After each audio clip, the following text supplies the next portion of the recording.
বন্ধুরা, তুমি কি জানো আমরা চাঁদের কেবল এক পাশই দেখি, আর অন্য পাশ সে চিরকাল অন্ধকারেই ঢাকা, আমাদের চোখের আড়ালে। কেউ বলে ওখানে কিছু লুকানো আছে, কেউ বলে নাসা সেখানে রহস্য চাপা দিয়েছে। আজ আমরা জানবো সেই অদেখা দিকের গল্প। তবে এদিকে যাওয়ার আগে আমি নতুন ইউটিউবার হিসেবে তোমাদের প্রতি আমার অনুরোধ থাকবে, আমার ড্রিম টিউনস বাংলা চ্যানেলকে লাইক, কমেন্ট ও শেয়ার করে এবং সাবস্ক্রাইব করে পাশে থাকবে নিশ্চয়ই। কোটি বছর ধরে চাঁদ ঘুরছে পৃথিবীর চারপাশে, কিন্তু অবাক লাগছে বন্ধুরা, সে নিজের অক্ষে ঘুরছে ঠিক একই গতিতে। এই ভারসাম্যকেই বলে টাইডাল লকিং। মানে চাঁদ যতবার পৃথিবী প্রদক্ষিণ করে ততবারই সে নিজে ঘোরে। তাই পৃথিবী থেকে আমরা সব সময় দেখি চাঁদের একই মুখ, আর অন্য পাশ যেন ইচ্ছে পূরণ করেই চুপচাপ আমাদের দৃষ্টি থেকে আড়াল হয়ে থাকে। 1959 সালে সোভিয়েত মহাকাশযান লুনা 3 প্রথমবার পাঠায় সেই অদেখা দিকের ছবি। ছবিগুলো ছিল ধূসর, বিকৃত, আর যেন অন্য কোনো গ্রহের মতো অপরিচিত।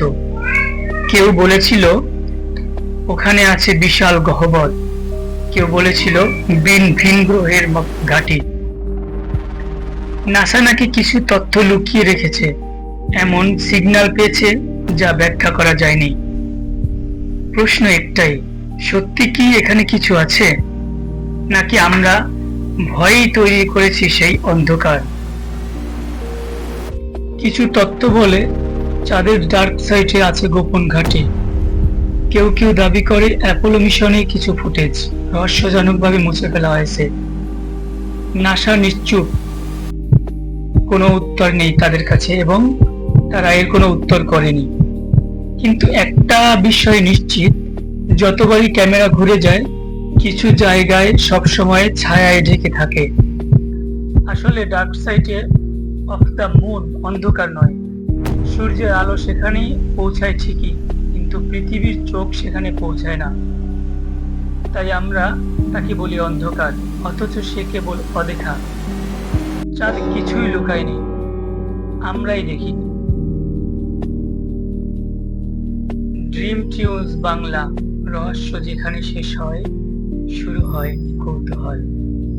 বন্ধুরা, তুমি কি বিশ্বাস করো চাঁদের ওদিকটায় কিছু লুকানো আছে? নিচে কমেন্টে জানাও। আর এমন সব রহস্যময় কন্টেন্ট পেতে লাইক, সাবস্ক্রাইব করে ড্রিম টিউনস বাংলার সাথে থাকার জন্য অনুরোধ করছি। ধন্যবাদ।